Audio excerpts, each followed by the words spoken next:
miroir, animal, émotion. Vous avez un animal qui court partout, qui est complètement excité, que vous n'arrivez pas du tout à gérer, ou au contraire qui est complètement abattu. Bref, vous n'arrivez à rien gérer. Dans cette vidéo, nous allons voir comment apprendre à gérer l'émotionnel de votre animal, en fait, en regardant son propre émotionnel. Bonjour, je suis Marie-Catherine Barre, cothérapeute animale.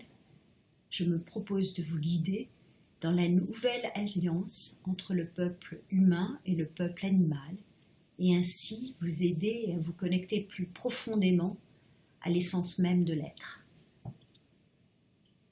Donc votre animal est super excité, vous ne comprenez pas, vous êtes étonné de ces réactions qui sont beaucoup trop.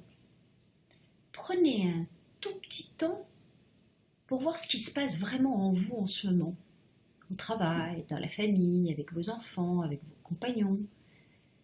Que se passe-t-il? Est-ce que vous êtes quelqu'un qui gère bien les émotions? Est-ce qu'il y a des émotions qui sont enfouies, non réglées, des colères?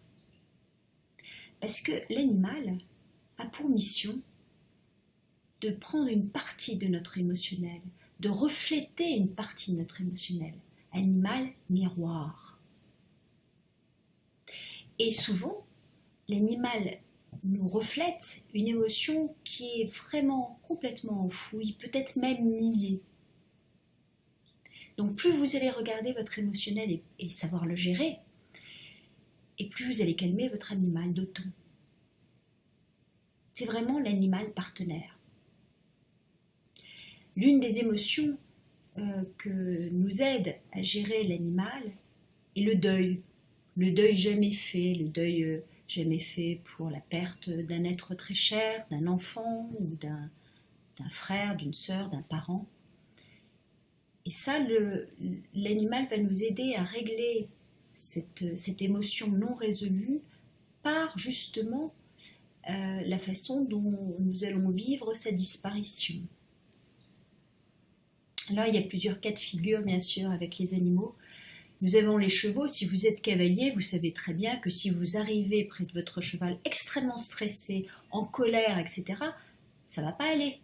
Ça ne va pas aller parce que le cheval est un super sensitif et il va refléter au centuple ce que vous ressentez vous-même quand vous vous approchez. D'ailleurs, un cheval qui est approché par quelqu'un qui est extrêmement énervé ne se laisse pas approcher. Le chien est aussi le reflet de nos émotions, mais alors lui, il est plus à prendre une partie, à essayer de prendre le fardeau que nous ne pouvons pas prendre tout seuls. Et c'est en cela qu'on doit l'aider en se regardant nous-mêmes, en regardant notre émotionnel. Bien sûr, il y aura bien des aides et vous verrez dans mes vidéos sur les élixirs floraux que vous pouvez vous faire aider. Mais très souvent, vous voyez qu'il y a vraiment un reflet de notre propre émotionnel. Et puis il y a les chats. Alors les chats que vous voyez sans arrêt se lécher pour se nettoyer, en fait ils nettoient aussi l'éthérique.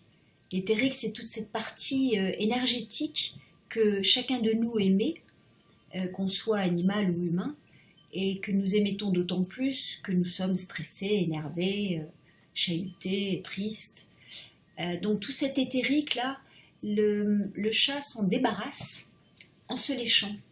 C'est pour ça qu'il se protège peut-être plus, beaucoup plus que le chien. Voilà, ça c'était une des missions les plus importantes de l'animal. Les prochaines vidéos vont vous montrer encore d'autres missions, notamment l'une des plus importantes qui est l'ouverture du cœur. Donc si cela vous intéresse, abonnez-vous à la chaîne juste en cliquant en dessous pour ne pas louper une de ces vidéos. Voilà, à bientôt.